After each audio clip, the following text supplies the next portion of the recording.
The Area Cup Series season is about to start as the Real Racing Series wanes in the cooling months of September and October.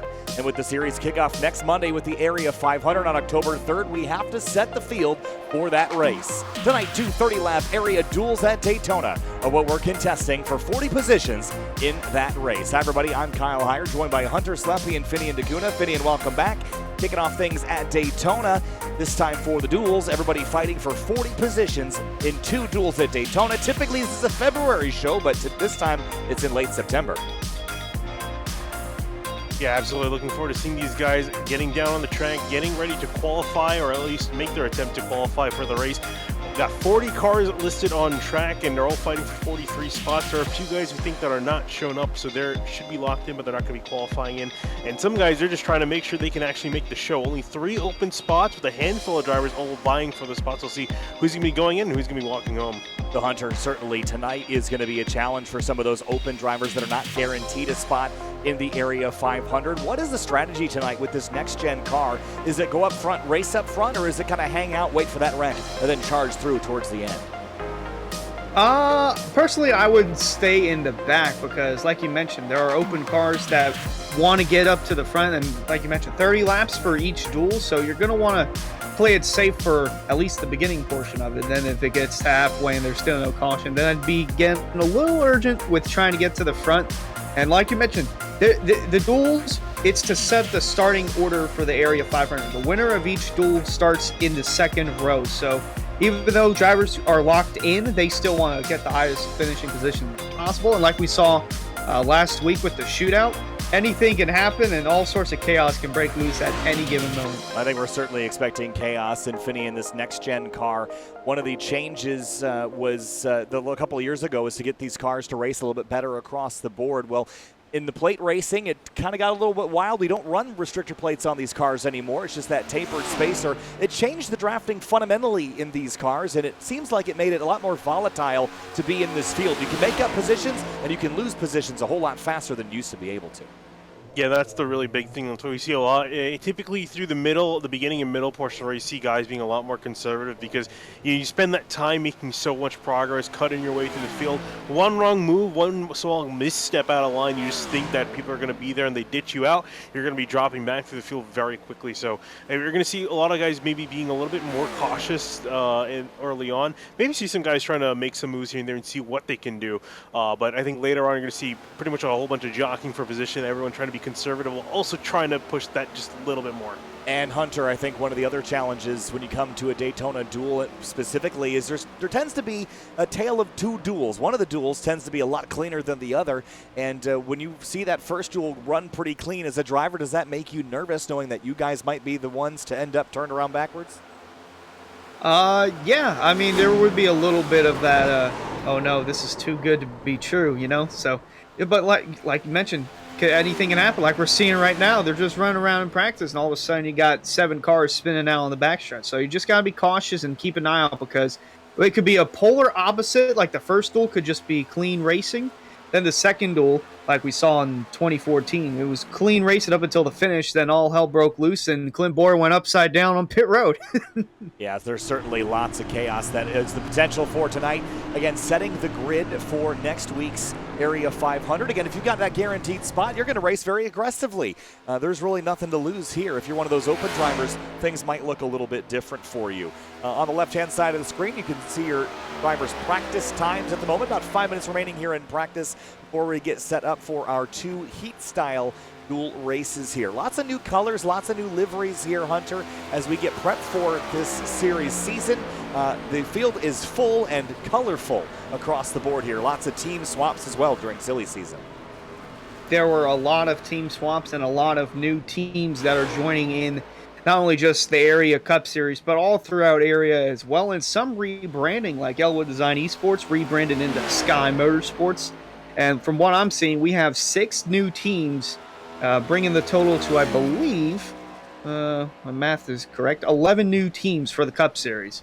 Really exciting stuff. And we got a lot of new teams, a lot of new drivers. Anytime we enter a new season, there's always a topic of discussion about not knowing who your competitors are, not knowing who you can trust. A lot of these drivers are returning from last season, but with some new drivers as well. How many drivers can you trust, and how quickly can you earn their trust in a 30-lap race? I think, you're going to see a lot of that. It really is going to be a matter of, just trying to figure out who is willing to work with you and who really isn't willing to work with you. Maybe some guys are going to be strictly just focusing on working with their teammates. You see other drivers are maybe a little bit more open. They have a bit more of an open relationship. They're going to be trying to just find who is willing to work with them through the field and see where they can make some progress here and there. And I think there's positives and negatives to both. If you work with your teammates, you got a solid unit that can work together, especially if you got a 4-car team. Guys who are more open, they can be a little bit more variable as the race conditions change, as the track position changes between yourself and other cars. If you can find yourself working with more people, and especially if you work well in the draft, more people will be willing to work with you, and that could definitely be an advantage. Certainly trying to work with people and work with your teammates if you can. What about manufacturer alliances, Hunter? I know that if you got your teammates near you, you're certainly going to lean on those drivers. But as we look down the list of cars here, relatively even splits between Chevrolet, Toyota, and Ford. Is that a consideration at all for these drivers? Do they care about pushing a blue oval versus the Toyota logo versus the bow tie, or is it all every man for himself in those final couple laps? I think for the final laps, it might be everybody for themselves, or just whichever lane has the most momentum. But I don't really think manufacturer matters, because there are some drivers outside of the league that are really good friends. It doesn't matter what manufacturer you run, but we could see some of the same manufacturers working with each other, like a Chevy and a Chevy. Or if your friend is in a Ford, they could push that person up towards the front. So cars and drivers already kind of experimenting with the drafting here and getting used to running in a pack this big. Again, it's been a little while since we've gone racing for real. Of course, we had the shootout last week with the ARCA cars, but this is the first return to Cup cars in a couple of months, Finney, and the first time in a long time at a plate track. So I think there's a lot for drivers to learn, some changes to the cars and things that could kind of we have to keep in mind as we enter our duels here. But I think the challenge between this week and last week and next week is that last week there was absolutely no consequences. Next week there's all the consequences, and this one is somewhere in between.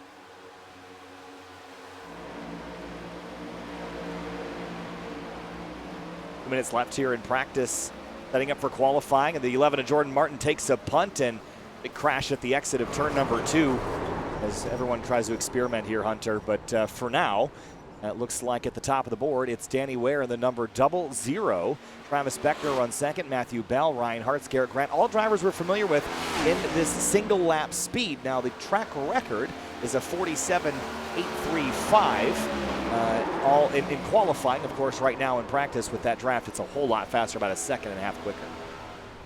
Yeah, I was going to say that track record stems from season 1, and the drop-off was immense between the Gen 6 car and the next gen car. I believe the qualifying time was in the 50-second mark there for last season, season 2, in which we first debuted the next gen car. So I would assume it's right around the same speed, and saw there they were practicing some 3-wide action. When we came back here for season 2, saw a lot of side-by-side action, a lot of people running all the way up top and on the bottom, not a whole lot through the middle. So I think they're going to try and see what they could get away with here in practice, and maybe use that for the duel. But for the main event, the Area 500 next week, I don't think we're going to see a lot of 3-wide action unless there's less than 10 laps left. Yeah, certainly. I think there's a lot of discussion about tonight the strategy for those that are already in. Of course, you're already locked into the race if you're a part of one of those teams, but if you're not, one of those open drivers, again, the aggression level has to be tamed a little bit, because you can get yourself in real trouble here very early in this race, or your duel, I should say, if you're a little over-aggressive. So there's something to be said about maintaining position early and just kind of learning how the car drafts and then moving forward towards the end. Yeah, but coming up right now is qualifying, and if you qualify in first or second, then you don't have to worry about the duel. You can just drop right to the back and just hang around with the end of the pack and see what action unfolds in front of you. But if you don't qualify in the front row, you got to give it your all. Right, and the qualifying session is going to be extra important as well. Finney, and qualifying here at plate track's always a challenge, because it feels like you don't really have much of an impact on your qualifying position, but you really do. It's all about how you strategize and take the line around here, even when you're just flat out. Yeah, absolutely. You really do. And that's the funny thing, right? Because at the end of the day, you are just giving your foot down pretty much all the way around the track and just kind of following in lane. But we always talk about it. It's always basically a chess game at 200 miles an hour, figuring out where you need to go, following the momentum of each lane of drivers, where the cars are, where the speed is, and especially, depending on what time in the race it is, when's the time to strike. Well, area duels at Daytona qualifying about to begin. 10 minutes on the board, and drivers will get up just a couple of laps to lay down their fastest time, and already cars rolling. Ryan Swan at the number 19, the BlairRaces.com Toyota already rolling on the bottom lane. Looks like David Weishart is getting up to speed as well. The Matco Tools car, Jordan Martin, Ed Robertson, JT Poole, Bryce Senesac, Ricky Springer, and many, many more, Hunter. This, again, getting yourself on that front row, that solves all your problems tonight if you could do just that. Oh, absolutely. And just saw the 19 of Ryan Swan. He won at a restrictor plate track last season in the area in the Lodge Box Series, bringing it home in the black number 3. Actually, it was the paint scheme of the black number 3 replicated on his number 8 car. So Ryan Swan knows a thing or two about how to get up front here in the Super Speedway, but it's different from the Xfinity car compared to the next gen, and I feel like he will be one to watch for later tonight in the duels. I don't know if he'll qualify up towards the front, but definitely when that duel hits, he'll turn into a different animal. Well, running the high lane here on this opening lap in qualifying, Finian, we always see this here. Run the rim on the first lap, then run the bottom on lap 2. It's all about building that momentum here. These cars take a while to spool up and get to full. Yeah, it really does. And that first lap, it's almost never really quite faster than the second lap. That extra lap, it might not seem like much, and at the end of the day, it isn't, because you're fighting for hundreds, thousands of a second. So the second lap is always typically the one you want to prioritize. So you're going to see a lot of guys potentially just not even bother all trying to get a good time in on the first lap, and just use it to build momentum up for lap number 2. So top of 5th gear, and at 31-degree banking for Ryan Swan, that will count for a 50.386, a 49.9 for JT Poole's first lap in the number 32 car. Here's a look at the 32, the kind of cyan sky blue, and then the one coast colors on the side as he rolls through the bottom. But again, it's all about that second lap, Hunter. Lap 1 is the throwaway. It's all about lap 2, but JT Poole takes that first lap. Yeah, I guess that's all he needs, just that first lap. He figures, all right, well, it's only going to matter in the duel, or a lap might be good enough to stay inside the top 2. Well, time's beginning to trip the timing and scoring now on the first lap for several other drivers. Jacob Bell is on it. Danny Ware is on it. Alan Ballacchino. Tyler Nichols jumps to the top of the board in the number 41 car as he heads down towards turn number 1 of the Solar Flare Toyota.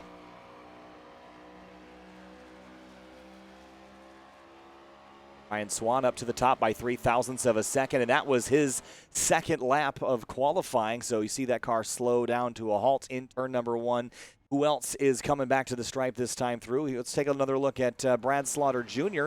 in the number 88 Chevrolet, the David Weishart Racing Matco Tools black and red livery with the 88 adorning the side. Finian heading down the backstretch here. And Brad Slaughter Jr. always competitive in all 3 of the series that we've seen him in. We'll see if he can put himself on top here in this qualifying effort.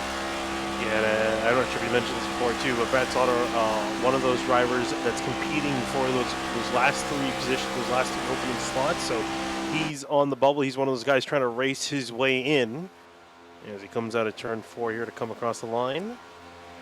If I was betting on somebody racing their way in, I would take this 88. We've seen how talented he is across all the series, Finian.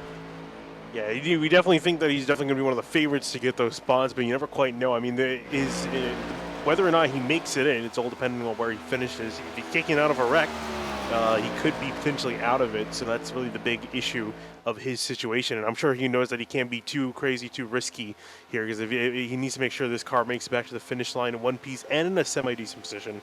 Wayne Culberson to the top of the board, Hunter. The 81 goes P1, then the 70 of Ballacchino, then Ryan Swan, Tyler Nichols, and Jordan Martin. Early picks, Hunter, for any winners. Is there anybody in particular that has a knack for plate racing that we should really keep our eye on? I know you mentioned the 19 has already won a plate race in recent memories. Or anybody else that belongs in that category? I would say the camera's on him right now. This is the defending Area 500 winner, Brad Slaughter, coming across the stripe. 6 quick. Yeah, I would keep an eye on that 88 car. He knows a thing or two about plate racing, not only in the Truck Series but the Cup Series as well.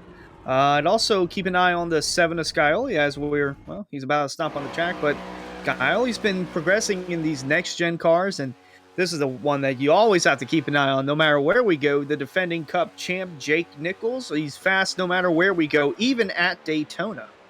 Going to be one to watch as well. Cosmin Yonoshiwu in the number 84 is currently second quick in the 84 Simrap market car, and there he is down into turn number 3. Of course, Simrap is on board with our replay wipe here this season, so you'll see that logo flash across the screen anytime that we're kind of breaking down any incidents or accidents or any kind of wild moments on the racetrack. Here comes Cosmin out of turn number 4 on his 3rd lap, so he's already done. But second quick for the number 84, and 49.860 is the best lap we've seen. That's a really nice paint scheme. It really is. I say it really pops out, especially under the lights here at Daytona. And originally, he was listed as one of the open cars, but is listed under as part of Last Charter Racing with Brandon Key. But second quick for the 84 of Cosmin Yonoso. So with the top 2 set as Jake Nichols and Cosmin right now in the 84, you have to look down the order and see Douglas Newbegin, Brandon Zimmerman, Dominic DeLeo, and Travis Beckner and Gabriel Ellison.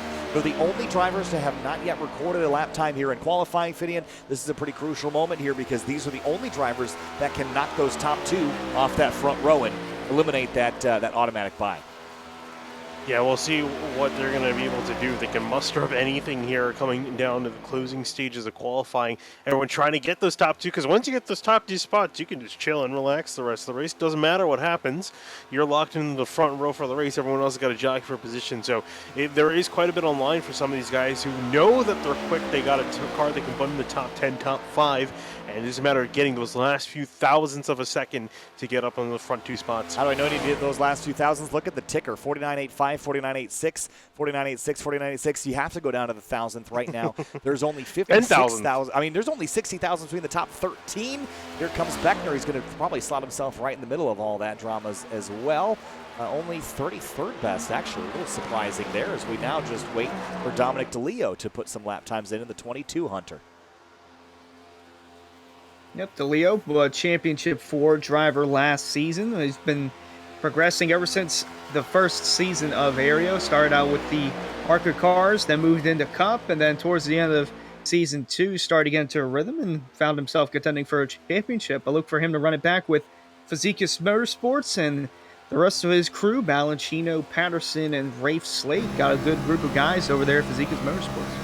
Across the line for DeLeo, lap number 1 is a 50.3, but lap number 2 is going to be the money lap. Looks like, it all depends on how DeLeo does here. If DeLeo is not quicker than Nichols or the 84, what that means is that one of those 2 drivers will be locked onto the front row because Gabriel Ellison is the only other driver that has not yet taken a time that will have time to do so here. So still a little bit of jockeying potential left, but if DeLeo doesn't do it, looks like Jake Nichols will be guaranteed a front row spot.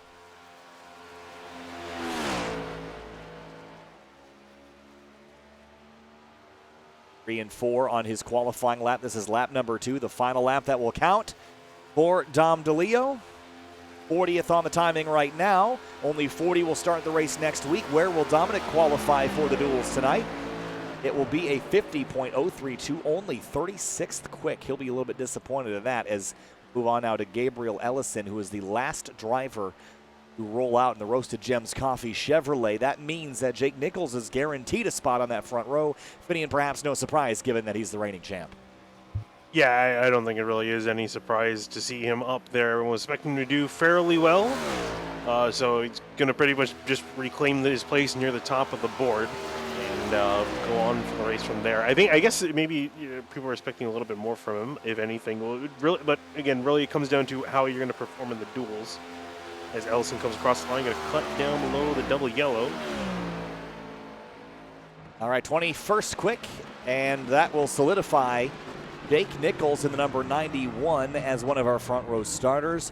And Cosmin Yoneshiwu in the number 84 as your other front row starter. They are locked in. Their positions are set for the Area 500 next week.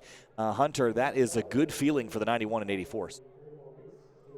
Oh, absolutely. I think it's better for the 84 of Yoneshiwu than Jake Nichols. I mean, we already know how fast Jake Nichols is and how much of a contender he can be, but this guy is new to area. He just showed up here, just stole the front row position away from everybody else. Cosmin Yoneshiwu, remember the name, folks. So he's going to start for Duel 2 on the front row, but on the front row for Duel 1, it's going to be Jake Nichols in the 91. We'll see if he drops to the back. Like I mentioned, you're already locked in, guaranteed for the front row starting position. You don't know if you'd want to run up front and risk wrecking the car. Just might want to see these guys drop to the back and see how their car is in dirty air. All right, the area duels at Daytona are about to begin. Thanks for joining us here on Sim TV or on the area Twitch channel as well as we get prepped for our first 30-lap event. This race should take about 25 minutes if it goes green from start to finish. Again, I'm Kyle Heyer, joined by Hunter Sleppy and Finian D'Acuna. Finian, I know it's a little bit of an unconventional ticker here, but let's roll down the left side of the screen. Let's roll through our starting lineup. I'll kick things off. Starting in row number 1, it's going to be Jake Nichols in the number 91 and Dwayne Culberson in the 81. He will be your outside front row starter.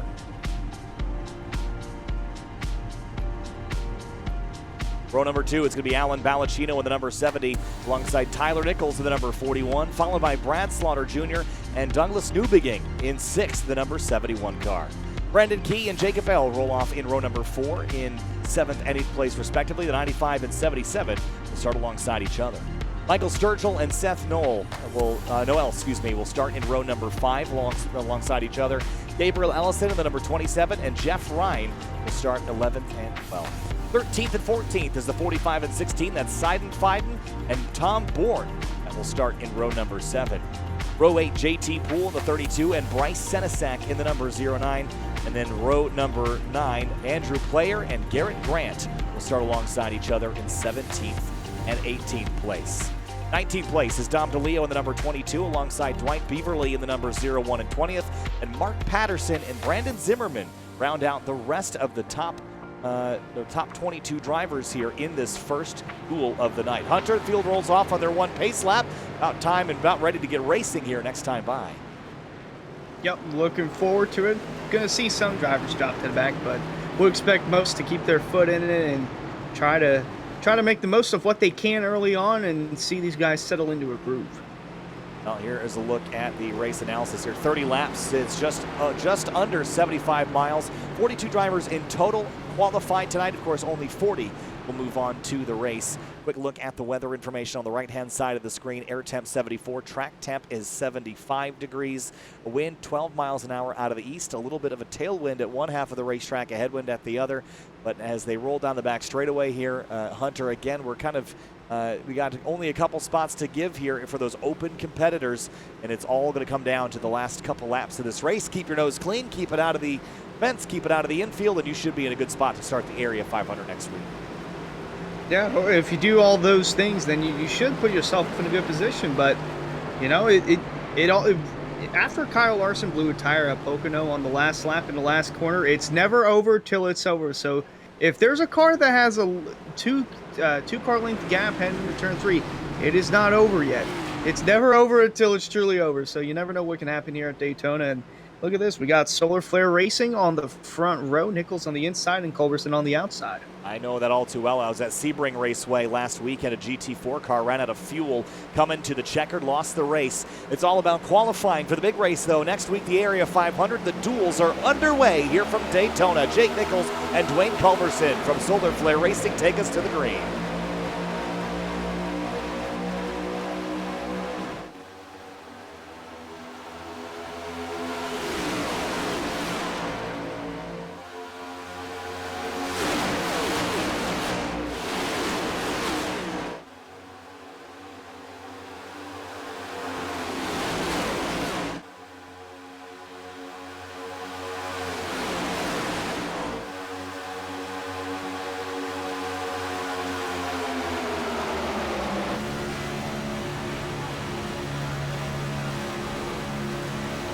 Side-by-side drivers battle through turns 3 and 4 on the first lap of the first duel. Out front, it's Jake Nichols in the number 91, the 70 of Balacino. The 51 pops out of line there for a moment. That was Patterson in the background here, Hunter. Lap 1 complete as Nichols and Balacino take the top 2 spots. Slaughter looking to the outside, got no help coming. Unless there's Chris Sci-Fi in the 45 going to jump out and pick up the 48, but it's the first 5 cars that are single file on the bottom. Outside stacked up. Going to get a run here off too. Oh, look at that swing to the outside by the number 13 of Andrew Player. Yes. Ooh, the 88 trying to go to the outside of the 22 of DeLeo. That didn't work out so well. No momentum in that upper groove here, Hunter. They're falling back very quickly. Culberson's 11th after a lap and a half. Yeah, Culberson is not going in the direction that he obviously wants to go in. Although it is lap 2, you still want to find some sort of speed underneath your racing machine. That outside lane is not looking strong to start. No, there's not really any cohesion right now. At the moment, it's pretty frantic looking all the way through the field. Everyone's trying to discover, wow, look at the 13 to the underside of the 22 of DeLeo. They almost touched through turn 2. That was super close. We almost saw the big one happen right there on lap 3. Yeah, again, there's so many new players here in the mix, and no one's really sure who their friends are at this moment, this early in this race. Look at the 45 of Seidenfeiden giving a big shove to Brad Slaughter in the 88. It's going to take a little bit for that outside line to get in, but when they get the momentum boost, it's night and day difference. And you can already see the work that they're starting to make up. Still about 4 cars. Yeah, 4 cars now break away between the outside lane, slowly approaching with Slaughter and Seidenfeiden leading the way. Down into turn number 1. Look at Jake Nichols, leads Alan Balacino, but that outside shove from the 45 and 88, lots of pushing and shoving, and they look a little bit loose there when they're making contact mid-corner. Seth Noel in the number 1 and the 81 of Dwayne Culberson, they're packed up and paired up behind him, but look at the 20 of Zimmerman get that big run down the backstretch. He's got a car behind him. I think, is that Dwight Beaverly in the 01 that's right next to him? Beverly is in the 01. Yes. Part of Unacceptable Racing with Tommy Ryan and Jeff Ryan, both brothers. So we got 2 pairs of brothers in. We got the Nichols for Solar Flare Racing. We got the Ryans for Unacceptable Racing. Well, the 32 car pulled up in front of Brad Slaughter Jr., but nowhere to go, no momentum. Big pull off from Dom DeLeo, and he'll slot back in line there. That outside groove with help from Brad Slaughter Jr. Again, this momentum is coming and going very, very quickly. They're losing it, they're gaining it. It's just not consistent up there right now. Look at Culberson. No, it is not. Where did he come from? Well, he managed to rotate his way on the bottom and now is back leading the charge on the outside. Into turn 3 now for Dwayne Culberson with help from Seth in the number 1. Brandon Key, who I haven't seen on Sim TV in a very long time. Welcome back to him. He's on the inside in 3rd at the moment in that white and yellow number 95. Yeah, he wants to join up towards the front with his teammate Cosmin Yonishiwu, who qualified 2nd.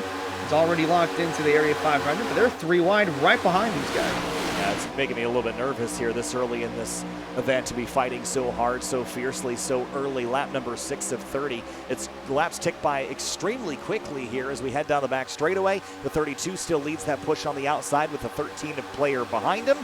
And big swing to drivers right from one of the cars. That was the 1 car of Seth Noel.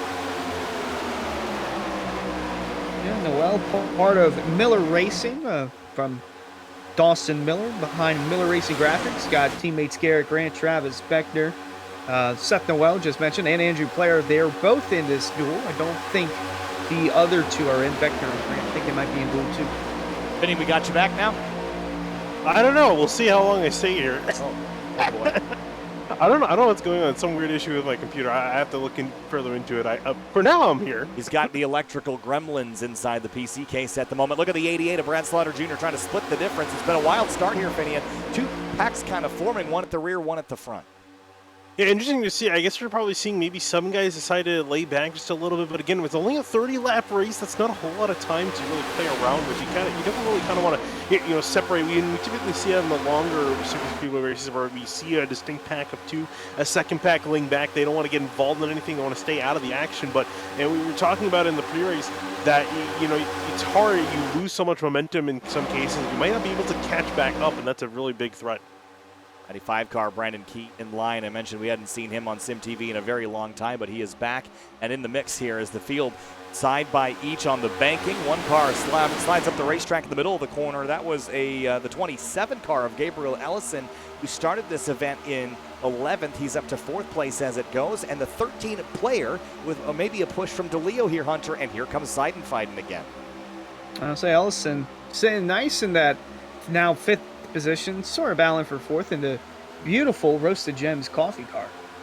At Roasted Gems Coffee, providing our starting lineup graphics for the season this year. One thing I'm noticing a lot, Finian, is how much the runs are coming. I don't remember these cars building runs at the scale and speed that they are.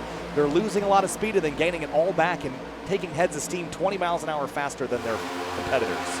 Yeah, I guess it's probably due to some of the updates that the next-gen car received. There are a few updates over, I think, since we've seen these guys on a plate track. So I think it's been definitely helping them quite a bit in that respect as Jake Nichols looking up back him, getting nice and comfy with Valentino in behind them all over the bumper. Leading comfortably, Jake Nichols has been out front, reigning champion of the Area Cup Series, and started on won the pole, so he's all good. He is completely locked into his start position for next Monday's Area 500. Behind, everybody scrapping for positions. We hit lap number 10 of 30. Now, the unique scenario here, Hunter, with the way our duels are working is we don't actually really know who's going to get through until the end of Duel 2, because there's really only a set number of guaranteed spots. It's whoever finishes higher in either. So unless we have some definite crashes for those open drivers, we're not really going to know the situation. It's unlike the real series where you kind of know generally who's where in each duel. Yeah, I was going to touch up on that. So the highest open car currently is that 20 of Brandon Zimmerman, currently running in the 5th spot right now. From what I've got here, he's the highest open driver. Did see Brad Slaughter here. He's migrated towards the middle of the pack, running in 13th right now. But Zimmerman, so far so good, 10 laps in. Looking pretty solid right now, following the 27 of Gabriel Ellison, the 95, creeping up the racetrack. Double wide behind Zimmerman here, but all he can do is control his own destiny, Finney. And started 22nd, running 5th. He's doing what he needs to do. Started basically dead last, and up inside the top 5 is likely going to be in front of any dramas, but that's never a guarantee. No, it really is never a guarantee, especially when you start to see guys get a little bit desperate. They start making, maybe 3 wide moves. Maybe a little bit too early on for that at the moment, but you could see that later on. Guys start to get a little bit desperate, and you see here you get that a lot of wiggling back and forth. The one lane starts to die, another person dies up the middle. It all happens somewhere near the front. Typically, you don't expect it to be too chaotic here, but it can get chaotic occasionally, and that could lead to a wreck. So you're never truly safe in these races. Steph Noel with a big moment out of turn 4 with a push from the 22 of Dom DeLeo. Now he drops in line in the bottom right ahead of the 41 car of Tyler Nichols. We haven't really talked about Tyler at all yet, Hunter. Here he runs in 7th after starting in 4th, so gently dropping back, but seems like he's racing pretty smart. Yeah, smart so far, near and halfway through. He picked up the pace course the second half of the season, last season for the Cup Series and for Solar Flare Racing, so would expect to see him start to run up towards the front more, continue to see that 41 car grow. Was the 79 last year, now the 41. But so far, so good. 09 car, Bryce Senesac is in the mix as well, but no one has challenged Jake Nichols so far. And he is the reigning champ and continues to be a dominant force here early, but I don't think that's just because of overall pace. Again, he's not really a lot you can do to the car, so it all comes down to Valentino and Brandon Key kind of playing with the party up here. They know what they're doing is smart. Just stay in line and don't challenge him just yet.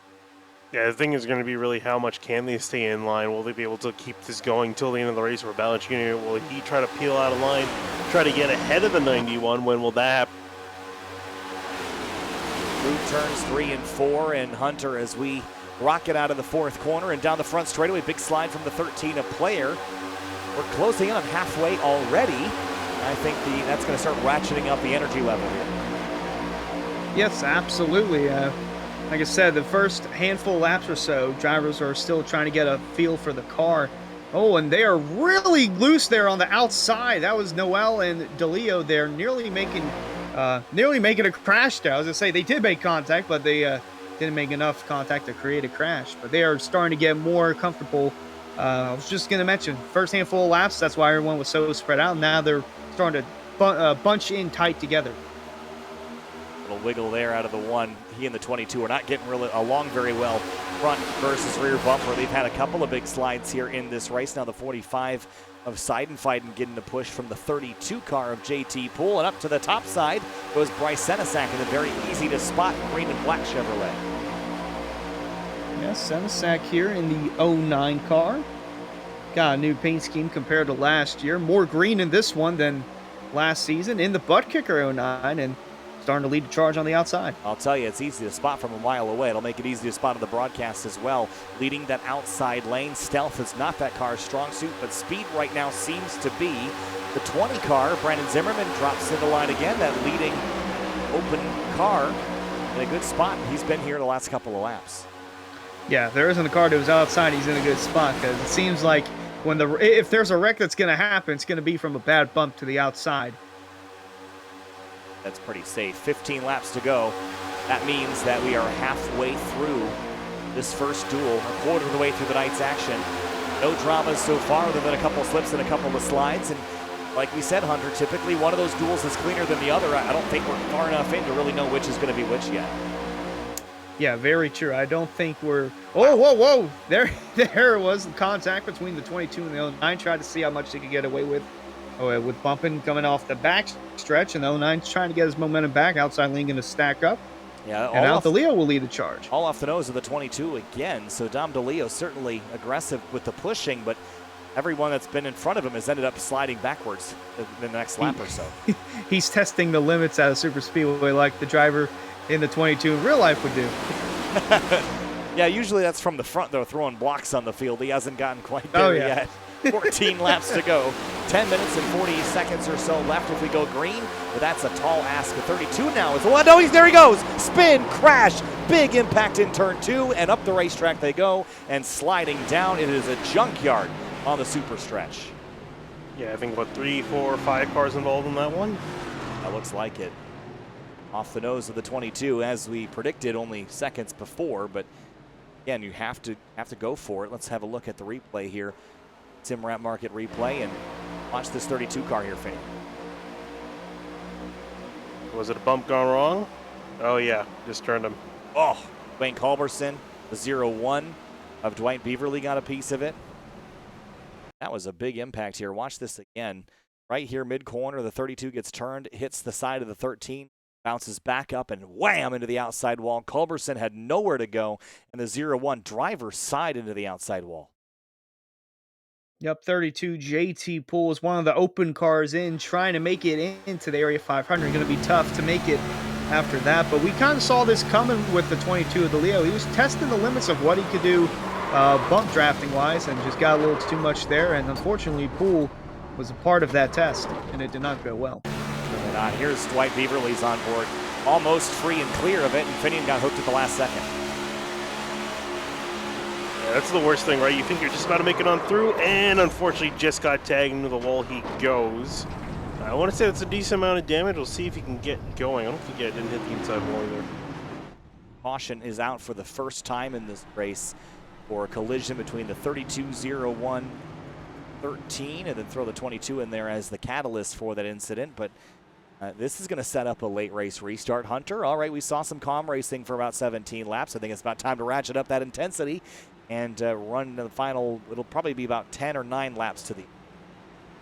Yeah, absolutely. It's going to be interesting to see what these guys up front do, because basically the first 4 or 5 positions, they've been single file without anyone on their outside. So it's going to be interesting to see these guys line up side by side and see the aggression levels rise in some of these front runners. Here's a look at your race recap so far. 12 laps to go, 1 caution for 2 laps.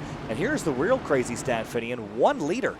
At any plate race, that's incredible, but I guess looking at who it is and who he's got behind him, the 70 of Balacino and Brandon Key, who are both kind of playing the drums to this orchestra here, looking pretty solid, is Jake Nichols.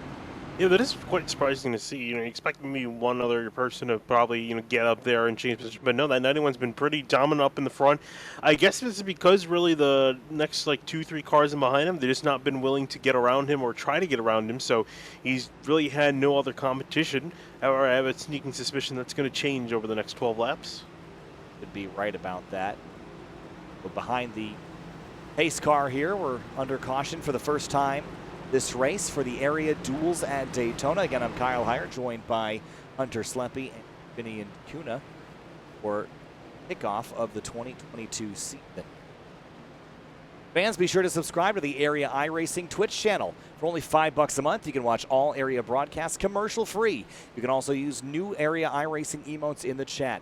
You'll also earn double channel points as a subscriber that you can use to redeem for free merchandise. And who doesn't love free? Am I right? As we roll out of turn 4 here under caution, let's get through a few more here. Roasted Gems Coffee, we mentioned them earlier. Starting grid sponsor for 2022. Fans, be sure to visit Roasted Gems Coffee. Some of the finest coffee from all over the world. Discount code Area iRacing for 10% off your order at roastedgems.com. All right, lights are on atop the safety car. Pretty quick turnover here for the restart. And all the replays from that collision brought to you by SimWrap Market. Fans, be sure to check out simwrapmarket.com for custom iRacing paint scheme templates that are simple to use and help you stay more focused on the racetrack. Focus on the racetrack is the front two drivers, Jake Nichols and Alan Ballacino. Hunter, if you're Ballacino, how hard do you fight the 91, or do you just want to tuck back in line and do what you were doing? I would tuck back in line. I would just keep my own on the bottom, and if people pass me on the outside, so what? just kind of put up with what I've got.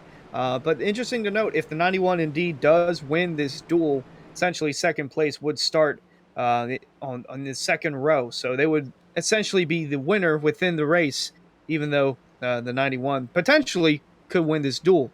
So if that's the case, then second place is up for grabs and just about every other position on the racetrack. All right. Cars in banking in turns 3 and 4. Finian, who's looking good to you? Who is your pick to win this race? I know for Nichols it doesn't matter all that much, but is he the favorite or is somebody else here in the mix? Well, I mean, I've been out of here for half the race dealing with my own issues. For what I have seen so far, yeah, the 91 is pretty good, but I mean, Ballacino up in front, I feel like he's been saving up something pushing that 91. We haven't really seen what he's got under the hood. I think with the pace going off and 10 laps to go, he might start to show what he's got for trying to win this race. All right, pace car pulls off. It's going to be a 10-lap shootout here in duel number 1 for the Area 500 race next week. Setting the 40-car grid for next week's 500 season kickoff event. Green flag back in the air. Jake Nichols and Alan Ballacino drag racing down towards turn 1. Ballacino with the good run towards that first corner and drops in front of the 91 Hunter. Well, that was quick. I didn't expect it to be that easy. He's already set the tone, blocking the 91 of Jake Nichols on the bottom. Now the 27 of Ellison for Lucky Duck Motorsports leading the charge on the outside, but for how much longer? 91 looking antsy, looked like he wanted to go to the outside and maybe jump up in front of the 27 of Ellison. He didn't do that. Finian, the 41, right in the quarter panel of the 27. Oh, we already just saw that go very bad, and it's trying because they're trying to get that momentum going, but that outside lane just has nothing to do at the moment. There's already 6 cars clear about on the bottom side. It looks like they're starting to get a little momentum now, but we'll see if anyone from the bottom, that's going to be the big thing, see if anyone from the bottom jumps up to the top. Yeah, right now, again, a lot of nervous energy on that top side, but there is speed to be had up there. I just like being in the top 5 and being on the bottom. If I'm in Duel 2, that's what I've noticed so far, is I want to be on the bottom in the top 5. How easy is that? Not easy, but that's where the safe space has been tonight. Interesting thing to note here, the 2 open cars of Zimmerman and Slaughter running 4th and 5th on the track at the moment. It's going to be interesting to see how this plays out for not only this duel, but for the second duel, as it's a 5-car breakaway. Then you got Seth Noel on the bottom and the 37 of Jeff Ryan on the outside. Coming to 8 laps to go here, Finian. A couple cars in the backdrop that we haven't really seen a lot yet. Jacob Bell in the 77, could he be a factor? Andrew Player was quick early, but hasn't been much of a factor lately. Garrett Grant, Dwayne Culberson, I know he got some damage, but that car might be okay and repaired. Though lots still left to decide here in the final 8 or 7 laps. Down the backstretch we go here, Hunter. Look at the 70 leading the way, some shuffling behind him. The 95 of Brandon Key. He has been a solid third-place runner all night long. How long does he sit there for? I would probably sit there and see what the two in front of me do. The outside lane is starting to get squirrely there. The 37 of Ryan, the 27 of Ellison. Trying to get some cohesion to work together. It's kind of tough to do in the corner, as we saw earlier with DeLeo, so it's going to be interesting to see how that outside line gets towards the front. They might need someone from that bottom to come up, and that person might be Brandon Key in the 95. That 95 car, Finian, has been sitting right in the mix all night long and been third place all night long. When does he make a move to the outside? I think he's waiting for his time to strike. Again, we talked about it, though. You can't quite wait too long. You need to make your move a little bit earlier than you might want to, just to make sure you don't get yourself caught up, especially with that outside lane starting to close back in. If he waits too long, he's going to be pretty much stuck in lane. He can't go to the outside if he's stuck on the inside lane. How much do you risk at this stage? Coming to 6 laps to go here, Hunter. This is just for qualifying position. How risky are you willing to make your moves here? This is just for the start of a very, very long race next week. Is it worth spinning out and starting last over?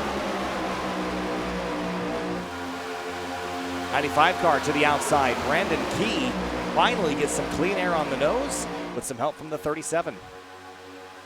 Yep, a lot of interesting moves being made here within this pack. One of those was Key moving up to the outside, now being pushed by Ryan and Ellison on that outside line. Look for them to get a run here heading into turn 3. Big push, big shoves. The 95 a little loose on the banking here, Finian, but that outside is building momentum a little bit more rock solid than it's been all race. They formed and died quicker, and big moves here as they come to 5 to go.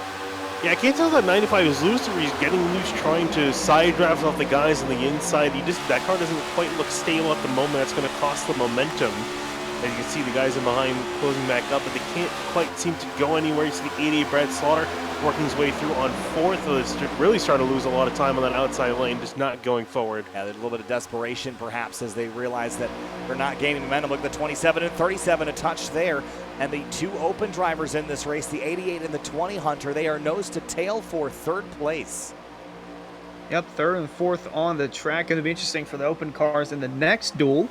And now the 09 of Senesac is joined on the outside, being pushed by Brandon Key. See if he can lead that charge towards the front. It's getting awfully dicey, though. 3 wide in the middle. The 27 of Ellison.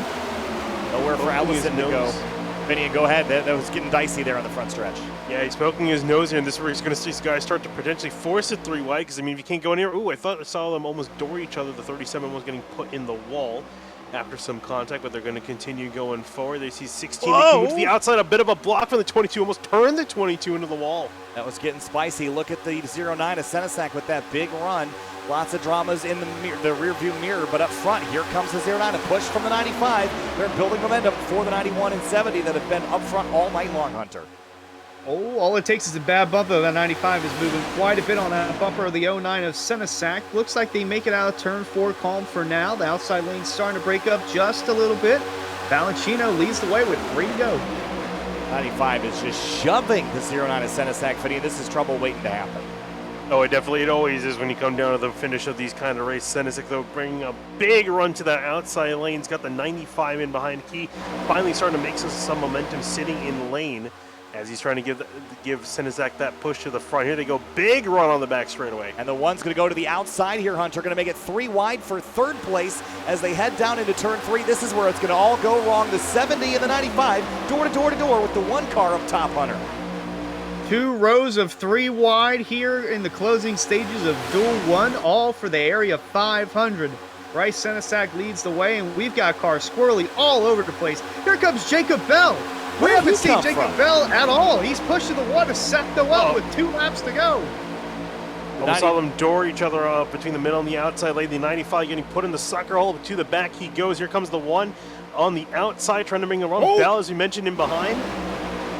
95 car, big moment there, Hunter. You saw it. Yeah, he tried to get in line there on the bottom. Here comes Valancino, run to the outside. Jake Nichols going to push him down the backstretch. Senesac has little to no help. That outside line is as packed as it's ever been. Look at the 1, drop to the bottom in turn 3. Huge run. Here comes the 77 of Bell. The 45 aside and fighting through a block on the 88. Now drops to the bottom in turn 3. Finian. Yeah, the field, you see these guys trying to control the field, trying to control the guys in behind them with aggressive blocks, aggressive moves. Well, they were aggressive. We made it at least to the white flag. I don't know if we'll be able to make it back to the checkers. Down towards turn number 1, Hunter. They are nose to tail and side by side. Can they make it 2.5 miles? Not all of them can. Some of them will. We're almost 4 wide here going in through turn 1 and 2. That ain't going to work. Spin behind him. They're wrecking in the back. 71 the to the wall. 71 to the 37 up in the wall in turn 2. And there we got more 95 spin. off. Brandon Key spins. More cars are crashing behind. Balancino leading the way as they head down the backstretch and into turn 3 for the final time. And here's the 88 of Brad Slaughter Jr., that open car. The 91 and the 70 almost banging doors in turn 4. Here comes a 5 of Garrett Grant. He's going to go 3 wide to the outside as they come out of turn 4. That's 91 back to the front. Here comes the 88 of Slaughter to the outside. He sweeps wide, and Brad Slaughter Jr. comes to the stripe and wins duel number 1. Wow, what a way to guarantee your spot to win the whole race. Wow, that was awesome. What a finish. We're not even going to get a chance to take a deep breath because of the heat racing format. That's all you're going to get. But holy cow, Brad Slaughter Jr. from absolutely nowhere. As carnage happened behind him, he snuck on through. Drivers at the end that took a big hit, though. The 71 went backwards, Finian. We were talking about Bell, we were saying, where did he come from? Where did Slaughter come from? Because he was nowhere really near. He was kind of sitting quiet for most of that jockeying back and forth in the last 5 laps, and then just saw his opportunity there, timed the runs absolutely perfect, and he's going to be walking away with the checkers for duel 1. That is going to be a hard act to follow for duel number 2 there at the very tail end, despite a couple of spins and slides. For the most part, we didn't wreck a whole lot of cars there, Hunter, but we get a chance to do it all over again here in duel number 2. Yeah, absolutely. I feel like that's probably what is going to be the standard for duel 2. We're going to see a lot of spread out racing in the handful of laps or so. Then towards halfway, we're going to see more packed, tight racing. And then towards the end, we're just going to see drivers going at it, giving it their all, and quite a few of them spinning. All right, heading down to the racetrack here. Here is a look at your Roasted Gems Coffee starting lineup on the left. The 84 is your pole sitter for this one. Of course, that is Cosmin Yonishiwu in the number 84, then James Scioli on the outside, then followed by Ryan Swan, Greg Mitchell in that second row, Gordon Martin and Ryan Hartz in row number 3. Then row 4, Connor Okrezik in the 14 alongside Ricky Springer. Deltona Ballard and Matthew Bell make up row number 5. Row 6 is David Weishart in the 33 and the 61 of Bronson Stafford. Row 7 is Jonathan Cogswell and Danny Ware. Row 8 is Shane Abbey and Ed Robertson. Then row 9, Travis Beckner, Alex Weaver, Rafe Slate, and Kyle Sieg finish out the rest of your top 20 and the only 20 that will roll. And Hunter, Kyle Sieg is an open competitor as I understand it, so he's got to race his way in. Indeed he is. He was a regular for the Truck Series last season, and I believe he is still going to be a regular for the Truck Series, but wanted to give his shot at making the Area 500. It's like, hey, why not? Let's do a one-off. I mean, look what happened last year. Brad Slaughter decided to do a one-off, won the Area 500. It's like, yeah, we'll run full-time. So it could be a similar scenario there for Kyle Sieg. And as we mentioned, Brad Slaughter was one of the open cars heading into the duels tonight. He won the first duel. So that's going to make things a whole lot interesting for the open cars here in the second duel. And one of them we just mentioned, Kyle Sieg. Greg Mitchell rolling off P4 with an alliance with Fazika Motorsports. He's racing for their team in the launch box side of things, but keep an eye on the 2 of Mitchell, 39 of Sieg, and I'd say keep an eye on that 84 of Cosmin Yonishiwu, because if we saw anything like that in the first duel from Jake Nichols, we're going to see that 84 car up front all night long. And Finian, this is really a who's who of oval racing, at least in SimTV's past. Greg Mitchell, I think that's a throwback from many, many seasons ago. We've seen lots of drivers return from seasons and series that we did a couple years ago, so a little bit of a throwback in some ways. Yeah, it's always fun to see so many guys that we've covered in the past, and I think I want to hope that a few of them figured out or learned this series through it being covered from SimTV. But glad to see their names back and see what they can do as pace cars off. 30 laps again, 25 minutes of racing to set our grid for the Area 500 next Monday. Green flag in the air for duel number 2. Cosmin Yonishiwu on the inside takes the green flag. Scioli in that rainbow kind of metallic color car. He's on the outside entering turn number 1. Yeah, very different colors for the 7 of Scioli compared to what we saw last season with the Rick's Hot Sauce machine. Very different color scheme, but already moving back up towards the front. The 19 car, seeing a couple different drivers try this strategy in the past. The 19 drops to the bottom there, Finian, potentially planning on just outlasting the rest and making it to the end.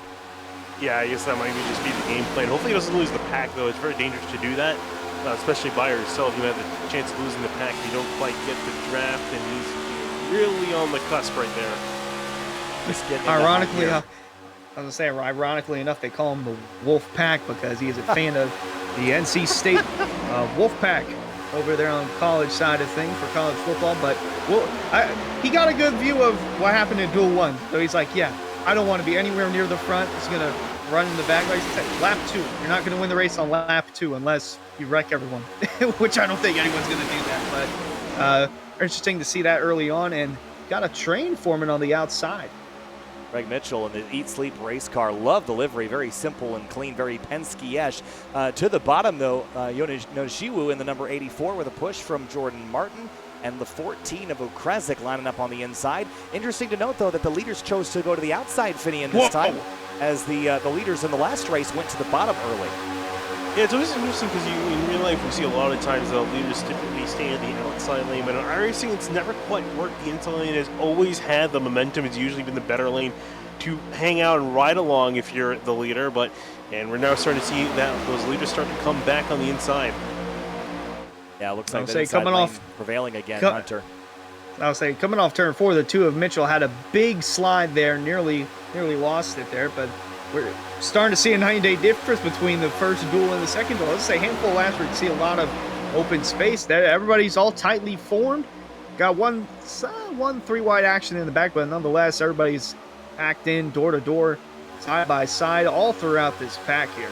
Yeah, they're already looking a lot more orderly on the top side, Finian. The early laps of Duel 1, there was huge runs generated up top, but they couldn't do anything with it. They would end up kind of fizzling out and dying. But here so far, a lot more organized, and they're making up speed. Yeah, and it looks like they're starting to get some momentum now going. I guess it's just a different group of drivers, different group of guys up near the front and in that top lane. It seems like they're able to just make it work a little bit better. Here comes Mitchell in behind. Big bump to the back of Scioli. Down towards turn number 3 now. 84 getting a push from the 11. And still pretty even, pretty calm and orderly so far as we approach lap number 5, Hunter. Already looking a lot different, a little bit less in disarray, but is this just prolonging the inevitable chaos? Yes, I think that's like a thing. The chaos is inevitable. It's going to come at some point, but for now, it seems like this is the calm before the storm, as they say. On the bottom there, you see that's Jordan Martin pushing Yonishiwu. He knows a thing or two about super speedway racing also. Took the last race before the playoffs started in Season 2 for him to win and be into the playoffs. Didn't do much in the playoffs, but got a win under his belt, and he knows a thing or two with the next-gen cars. And that car right behind him, Connor Okresic, it's another open car listed here. So we got open cars running 2nd currently and 6th on the racetrack. Going to make it for an interesting finish to see who makes it and who doesn't make it into the main event. Big pushes and lots of loose moments here, Finian. And seeing kind of slam drafting, as we call it, where you come up with a big head of steam and just absolutely obliterate the rear bumper of the guy ahead. It gives him a shot, but it also kind of knocks him sideways.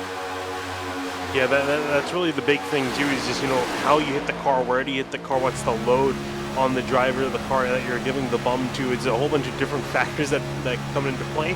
And, you may think you may hit the guy one time, maybe you'll find you may hit him just a slightly different moment in time and just the wrong point, and they go spinning out and around as what we saw, that big caution that we saw in duel number 1. Speaking of which, when do we expect to see a caution for duel number 2? Or do we expect a caution? I would say your guess is as good as mine.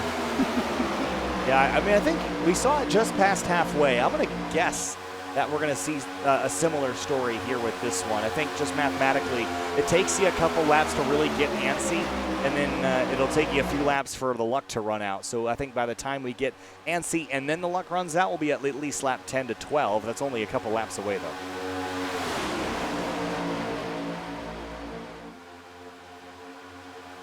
Reinhardt's in the 3 car on the outside lane, another name that we're very familiar with here in area. And look at the run that he's got on the backstretch, but lifts a little bit to avoid hitting the 2 car there, Hunter. Yeah, me and the Hearts, along with Jacob Bell, we go way back to Xbox racing, in which this guy would just dominate everything He ran in on Xbox, transitioned that over to the iRacing side of things, and is the defending Truck Series champion for area iRacing in Season 2. Took that away from Brad Slaughter, so Slaughter looking to one-up him on the truck side of things, but Ryan Hart's going to try and match Slaughter's level on the Cup side of things. Slaughter won Duel 1, see if the 3 car can bring that number 3 in the victory lane for Duel 2. Rick's hot sauce car on there, making things spicy up front. Oh, I thought it was a 1. This guy only had, I was like, 1, 2, 3, 1, 2, 3, but it's 7, 2, 3, so that doesn't mean a lot anywhere. Look at the 14 there, Finian trying to go middle 3 wide. That's Okrezik. Yeah, he's having a look there. It looks like the door is going to close. Maybe it's going to open up back again. There you see him slide out the 14, or the other 14. Around he goes. 12 car, the 12 of Ricky Springer. Didn't have anywhere to go, drops back to the bottom, and now Krusik is kind of in the sucker hole here, Hunter. That was an aggressive move. I don't think it's really going to play out very well, but now he jumps to the outside and strands the 12. I would say I almost made the same mistake too. Rafe Slate was the 12 last season, switched to the 8, and the 12 was Springer. He's another open car up here, so we got 3 open cars here contending towards the top 10. And I don't know how many spots are available, but they're stacking up big on the bottom. Yeah, big stack up behind. I think, is that who's that on the bottom there? That orange and black car. Either way, well, mathematically, how many cars we're getting in from the open category? 3? 3, yes. So it's only going to be the top 2. Or no, it won't be. Where did Finian? Can you check and see where the 80, or not the 88, the other open car finished in the last race? Sure. Give me 1 second. Let's see Yeah, what I can do. I'm trying to figure out. Yeah, Zimmerman. Oh, spin crash on the front straightaway. 28 and 84 crashing on the front stretch, and I think we got away with it. Yeah, I don't think anyone hit anything. No. The 84 of Jonas Shiwu and the 28 of Travis Beckner. Take a look at our Simrat Market replay. Oh, and there was another car spin to the inside of that. That was it. Beckner at 28, I think it was. There was another one to the inside. It might have been Jordan Martin in the 11. Oh, the 8 comes down and gets the 84, turns him up into the 28, and you're right, the 11 car of Jordan Martin went the Kyle Busch line down there, almost got that concrete fence down on driver's left, but again, it all starts right here. Watch the 8, kind of middle road, turns down right about here, catches the rear quarter panel of the 84, they go up into the 28, back across. Jordan Martin did a fantastic job, almost missing that, and gets tagged there right at the end like we saw with the wreck in number 1. Let's ride on board.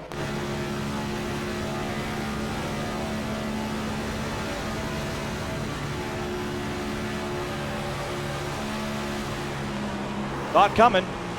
Couldn't quite miss it. Did well not to hit that wall on the inside. He skidded through the pavement. Finney, you got an update on me for the Zimmerman car, where he ended up in Duel 1? Unfortunately, I don't have access to that. Okay. At the moment, I'm only watching. Well, it I through do. Discord. Let's go I'm going to take a brief to find out, because we need to know what the situation is. Yeah. That was a perfectly timed caution for that, though. So it was. So Zimmerman, in the first heat of the day, came home in 11th. So that means that if only 3 cars move on to the 500, and one of the cars that was open already won Duel 1, that leaves 2 spots remaining. That means that the drivers that are open in this race need to finish 10th or better, basically. Does that sound right, Hunter? Honestly, could you say that again? I got lost in thought. So we know the 88 is going to move on as one of the 3 because he won the duel. Yes. And that only leaves 2 spots remaining. The next open car, which was the 20 of Zimmerman, finished 11th in Duel 1. So that means that any open cars that wish to move to the 500 need to finish 10th or better. Yes. So that makes that pretty simple then. Oh, you know what? Right? Hold on one moment. I'm getting word from the boss man himself that seems like everybody that's racing tonight is locked into the main event. Oh, well, that's great. Then we don't have to worry about eliminating people. That's fantastic. that makes everything a lot easier. That was the hardest part about this whole thing, was knowing who was going to get eliminated. So that makes it easy. We can just focus on who wins now at this point. All right, then. Takes the pressure off. All right, I'll guys. say if not, that would have made everything a lot interesting because there are some open cars here running inside the top 10. Especially up in second, Greg Mitchell. Again, open car, but has an affiliation with Fazekas Motorsports. Greg Mitchell doing a nice job so far in his, I'd say, Cup debut. I don't think he ran Cup last season. Ran some part-time Xfinity racing with Dom DeLeo just to kind of get him comfortable with the car, and that's what the two of Greg Mitchell will be doing, racing on the launch box side of things. But in his Cup debut, I'd say he's doing a pretty good job. Doing a great job. I love this livery, too, as I mentioned earlier. It's just really clean, slick looking. Very, as I mentioned, kind of Penske-esque. But he'll have to gear it back up, tack it up, and send it. All right, got to drop down the list here, though. Finian, who you got winning this thing? Who do I got winning this thing? I don't want to be boring, but I mean, that 7 car, he's been really good. Oh, boy. Hunter, you got anyone more interesting told to me? pick? He said it was boring. Well, I kind of manifested it in qualifying when I asked for drivers to keep an eye on. The 88 of Brad Sar, I said to keep an eye on him, and he just stuck through out of nowhere, coming out turn 4 on the last lap. Like I said, it ain't over till it's over. Jake Nichols came out with turn 4 with the lead, and Slaughter beat him to the line. So I'm going to go ahead and go on a limb here and say that the 21 of Delonte Valley, new driver, not really new to area, but new to Solar Flare Racing as their 4th driver. I feel like he's just going to put himself in the right position and going to find himself in the lead somehow. Does have the coolest name in the entire field, I will say that. That is a race car driver name right there, isn't it? Alonta Ballard? Man. Flows Yeah, off the tongue. I wish really I had a name does. like that. It's really... Yeah, your name's boring. It's just Kyle Hire. All right, you know what? All right, doubling back up. I'm going to mute your microphone for the rest of the show. Jokes on you. I'm probably going to get, my computer's probably going to crash again. Yeah, he's been having a tough night with the computer gremlins, that's for sure. All right, gearing back up, the 7 car elects the outside lane ahead of the number 9 of Matt Bell. We haven't really talked about Matthew Bell at all, but great looking kind of semi-gloss Logitech livery there. Started 10th up to 3rd. Good run for Bell so far. Come back to the green. There will be 17 laps to go. We have 13 completed this time through of this 30-lap race. Again, all drivers will advance and move on to the Area 500 next week. As pace car pulls off, we're going racing in the duels once again. Yeah, I say keep an eye on that flag. outside lane.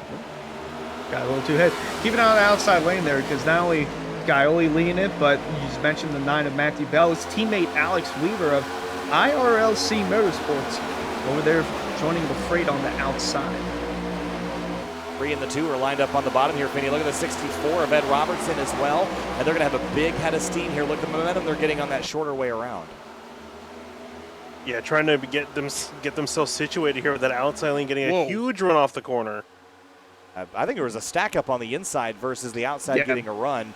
And Hunter, Major as they enter, stack up. Yeah, as they enter turn 3, Scioli, Bell, and Weaver are well clear of the bottom, and so is the 61, who dives down the racetrack to the inside. Yeah, that is Bronson Stafford, and there is, I was going to say, the rest of IRLC Motorsports there, the 9 to 12 before, they're all in that pack right there. Now we got some more interesting racing going on. Matthew Bell to the lead, 3-wide action in the middle of the pack, coming towards the front. Oh, Kresick going to try to squeeze up the inside of Scioli, and he will do just that, Finian. And it looks like Okrezik will pass the number 7, but by draft from the 7 of this is not looking Scioli. This is getting really tight and dicey.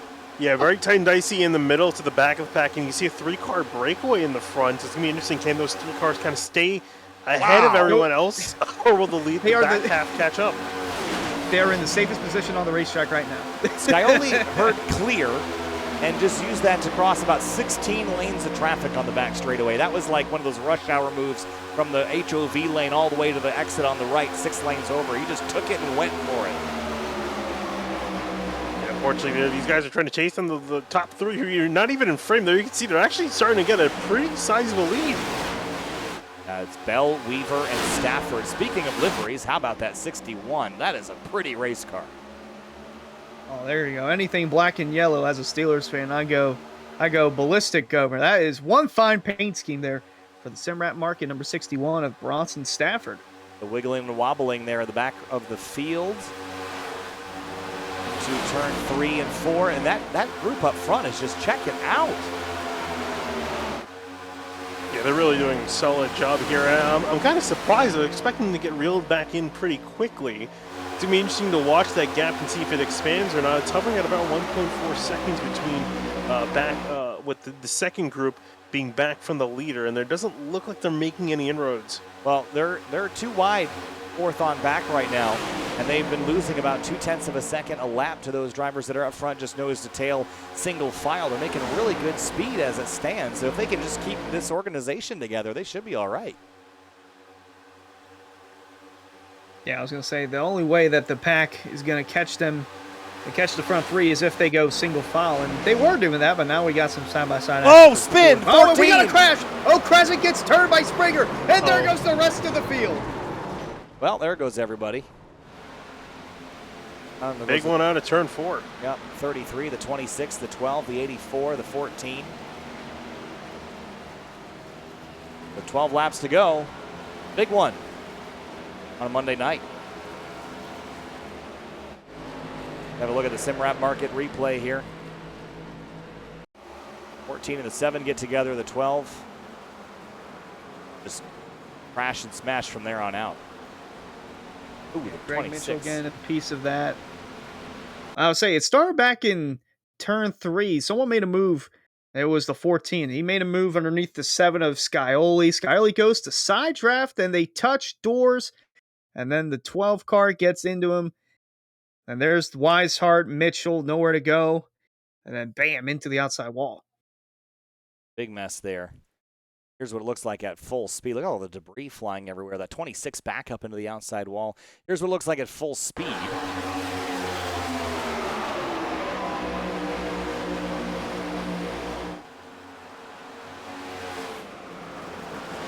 Bam.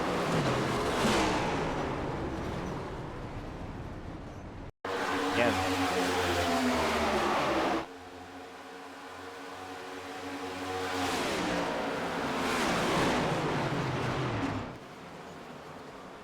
Right on board with the number 12, who was kind of in the middle of all that.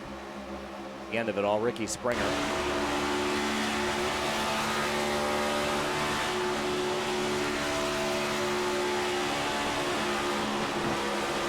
Oh, it looked like a little bit of netcode there. They were close to making contact, but it seems like netcode might have gotten the best of them. I just saw there's one car in the back there that somehow managed to snake his way on through. I'm not quite sure. Take a look from high above and we'll get an idea.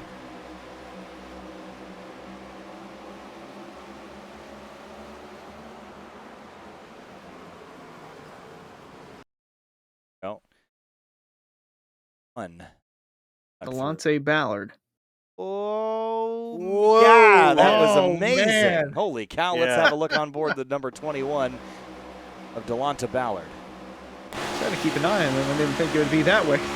Yeah, that's a Code Brown moment right there. Wow.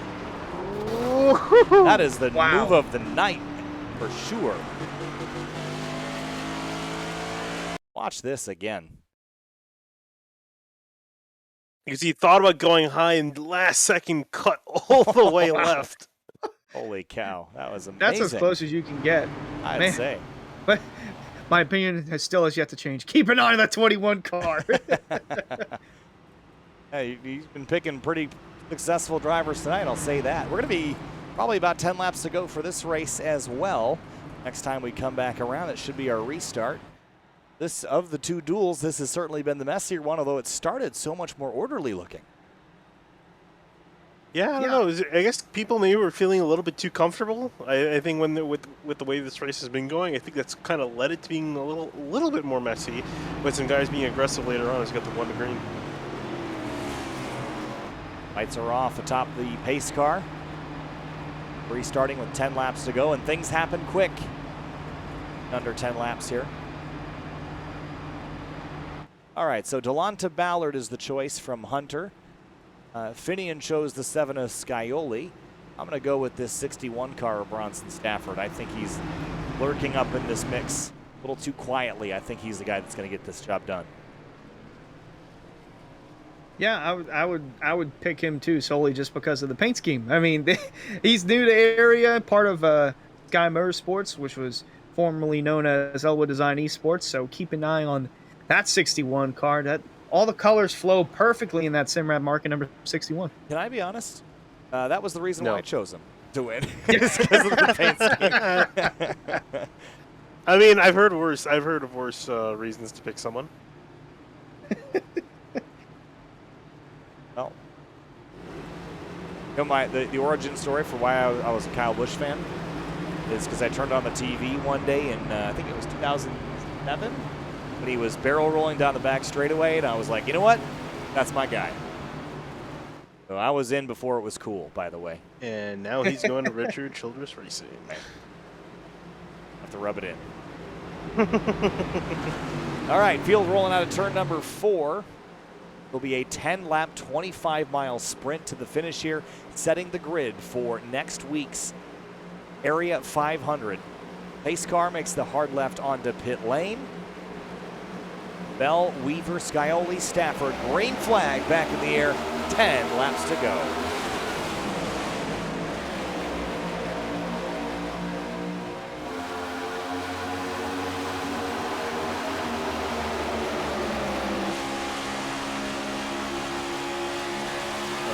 Top lane just did not get going. Still struggling to get up to speed. Scioli just falling back through the order.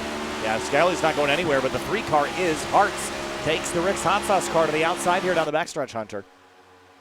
I will say, joining the fray on the bottom there, it's Travis Beckner. Beckner was involved in a caution earlier, and he's back inside the top 10, closer towards the top 5.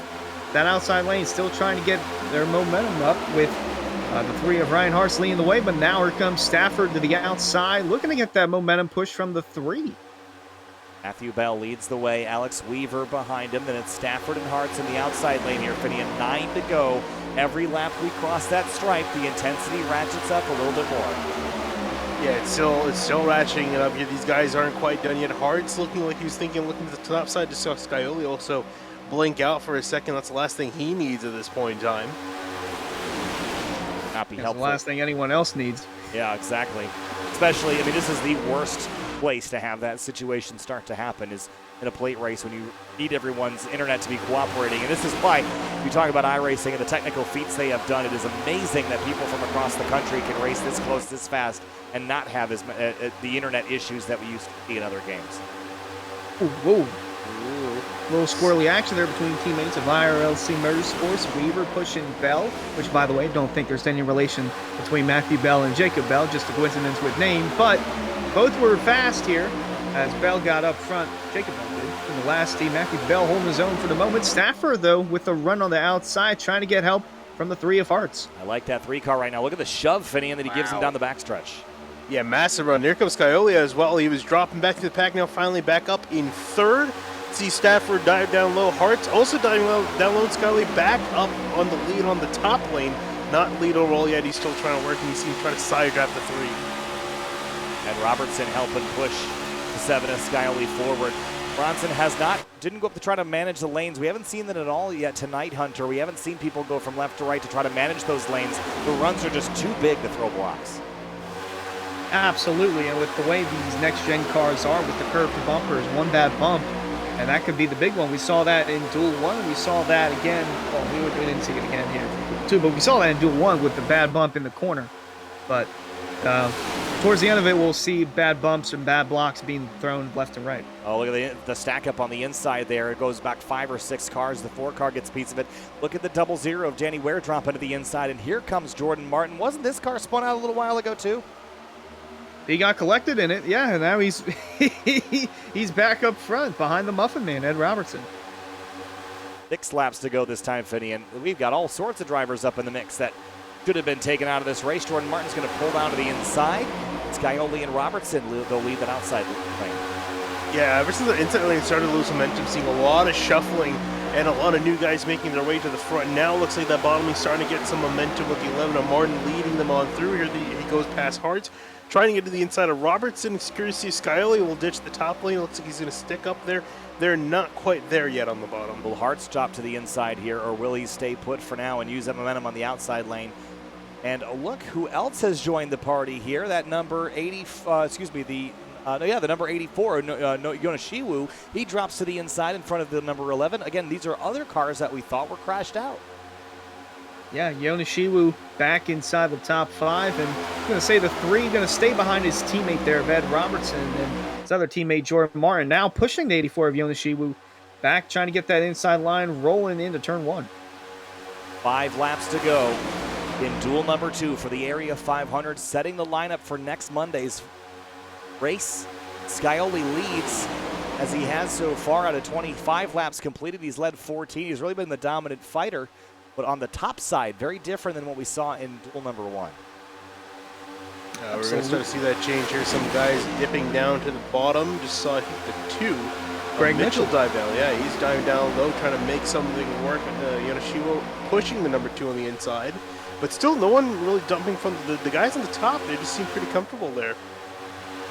Yoneshiwu on that inside lane, pushing the 2 of Greg Mitchell. 4 laps to go. Inside lane going nowhere. When does someone from the top side dive to the bottom?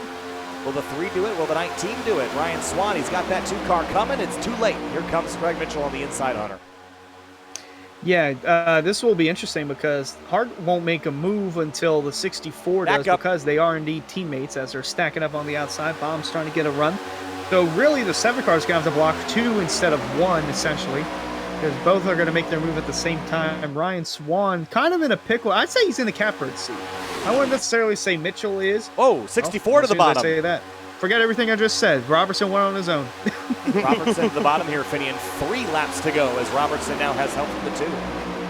Yeah, Robertson's curious to see what he's going to do there. Finally decided it was his time to strike. Scaglioli still working on the top. Now you can see both lanes pretty much dead even. Do we see a 3rd lane form? As I say that, here we go, 3 wide. Well, contact there, the 9 and the 20 and the 11, door to door and banging doors and straight and paint here down the backstretch here, Hunter. The 7 gets a shot from the 3. The 2 gives a shot to the 64, pushing and shoving. Just 2.5 laps left. Yeah, this is going to be a disaster here in about a lap or so with the way these guys are making their moves. 3 wide in the middle of that pack there. 2 rows of 3 wide, but all being led by the 7 of Scioli. Yeah, watch Bell in that middle lane, though. He's not giving up, still trying to make it work. Not quite a lot of support there. His teammate also falling on backs in that middle lane, dying out. Scioli still leading with some really good help from Hartz up on the top. But when does Hartz decide to make a move? Well, we're coming back to the white flag. If we get there, the checkered flag will end the race. There will be no yellow opportunity. Through turn 2 now, the 64 and the 7 battle for positions. A little stack up there, the 3 car. Here comes the 9 and the 12 with a huge run, but nowhere to go with it. They have to back off for now, Hunter. Something's got to give here. If they don't do it here, they're going to do it on the last lap. I mean, they're so tightly formed, 2 by 2 all throughout this pack. Robertson leading the bottom, Scioli on the outside. Look at the 9. Now we got Matthew Bell trying to make a 3rd lane. Beckner coming up again the block. Robertson back down low. There they come, down on the tri-wall for the final time. White flag for duel number 2, led by Scioli. Will he lead it at the next stripe? Here comes Hartz. 3 of Hartz to the inside. Ryan Hartz and Ed Robertson, once again, bumper to bumper through 1 and 2. Yeah, the 3 of Hartz took that hard left turn. The 64 car gives them a shove, but that inside, they've had big checkups the last couple of laps on the bottom here, Finian. Look at this. They're going to touch out of turn 2. Oh, they crash. There goes the 64. He's gone. Now it's just the 19 on the outside with a big shove. The 7 in the middle. The 28's there as well. And how about Swan getting a big run? Beckner behind. Watch Beckner. Beckner coming up behind the 19, the 12, the 9, scrapping for position.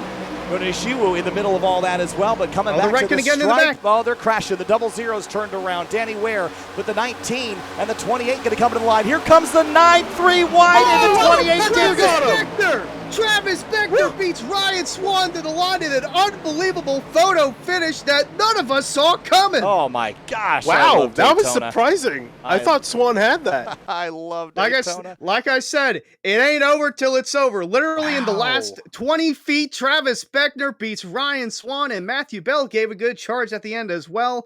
But I can't believe this, dude.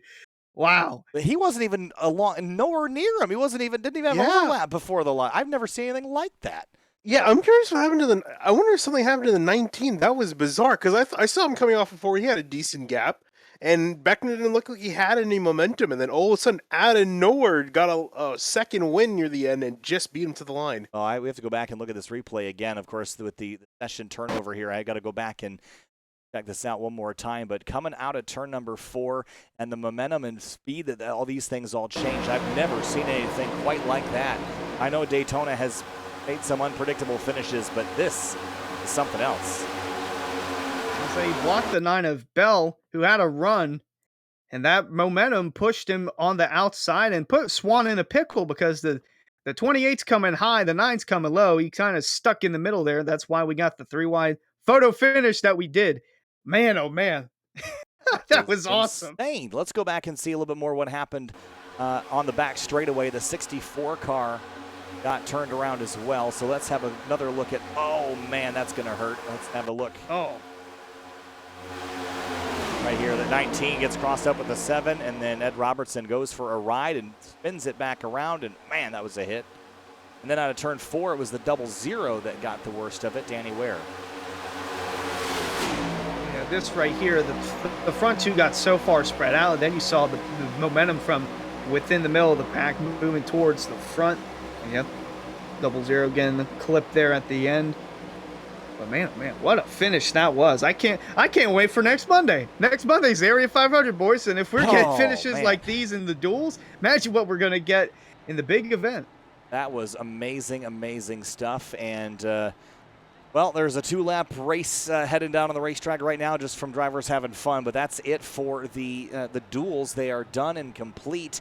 And, Finian, we saw some phenomenal racing. We get to see more of it next week when we kick off the Area 500. And Hunter, we again tonight, we saw some new faces from new places, and winner at the end, Travis Beckner, stole that away. We got Travis sitting here talking to him, so let's drag him in and have a chat.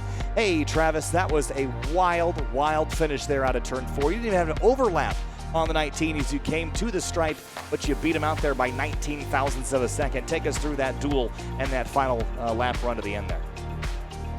Yeah, coming down the backstretch, I don't know what happened. Everybody checked up, and I got into the Swan, which Swan got into Scioli, and Scioli about spun, and ended up getting out of there alive somehow, and coming out of 4. Didn't have a run on Swan. The air bubble was just too much, and then I saw them coming high on the outside, and I just hopped on up there and hoped I would get a good push from them, and I ended up getting it. It just seemed like tonight their runs were so huge that throwing blocks was a real challenge. The runs were just so big. Do these cars feel any different? Have you learned anything that you can apply to next week's race for the 500? Yeah, you can push a lot harder than what you think on here, and I was amazed on how hard you could push. But it was a fun race. Unfortunately, I got tangled up in the first wreck, but not too much damage from that. Well, all things considered, Travis, a good night for you. Best of luck to you next week in the Area 500. We'll see you there. Congratulations. Thank you. All right, Finian, wrapping the duels up here tonight. Such great racing, and I'm really excited to do more of this.